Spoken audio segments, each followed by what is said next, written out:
aujourd'hui, et ça, je pense que personne, ou en tout cas moi je m'opposerais, ou je voudrais avoir un débat avec les gens qui me disent que c'est pas OK, mais aujourd'hui, on est au stade où quand même on est en droit de demander aux plateformes de nous donner les données qui nous permettent Mmh. de savoir les conséquences de ces réseaux sociaux Oui, ou ouais, des c'est ça le plateformes. problème, c'est Au la moins ça. transparence, et d'ailleurs, c'est ce qui est demandé, dans l'IA Act, c'est Oui, apporter de la transparence, oui. là-dessus, quoi. Et quand tu as là récemment, tu as eu la France qui a demandé à X d'ouvrir son algorithme de recommandation Mmh. pour la période de janvier parce qu'on pense qu'il y a eu des ingérences. Et en gros, on nous fait tout un post pour dire que c'est une atteinte à la liberté d'expression Mmh. de demander à la plateforme d'ouvrir son algorithme. Tu fais, mais comment ça? Ouais, En fait, on ne te demande pas d'interdire aux gens de parler.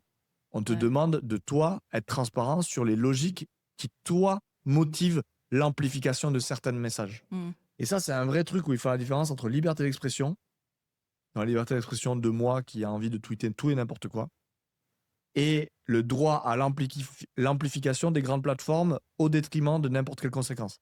Ouais. Et c'est pas parce que tu défends la liberté d'expression que tu dois défendre ta liberté en tant que plateforme à répandre n'importe quel message au détriment des conséquences sociétales. Ouais, ouais, ouais. Et là, c'est clairement ce qu'ils font.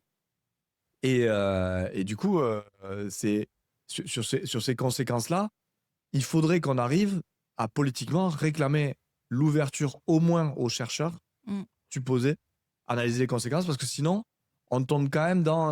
T'as lu l'industrie du doute ou les Ah non, marchands pas de encore. doute? Non, pas encore. Et en fait, il y a vraiment un retournement de la charge de la preuve.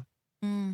C'est-à-dire qu'aujourd'hui, effectivement, on est dans ce système-là où en fait, ce qu'on veut faire, c'est réguler a posteriori. C'est-à-dire Ouais. qu'en fait, les algos de recommandation, les IA de recommandation sortent, on voit des conséquences négatives, Mmh. on leur demande les données pour pouvoir voir c'est bien ça qui est responsable, et là on va réguler. Mais effectivement, là tu as raison, c'est trop tard. Ouais. Et nous, à Tournesol, on se bat plutôt pour dire, OK, comment on peut faire pour que la régulation demande aux plateformes de montrer en amont du déploiement d'une nouvelle IA que celle-ci a été pensée pour au moins optimiser les effets positifs, augmenter les effets positifs et augmenter et réduire les Mmh. effets négatifs. Tu vois, et c'est à eux de prouver ou de donner des éléments qui Mmh. nous permettent de penser qu'ils y ont au moins pensé.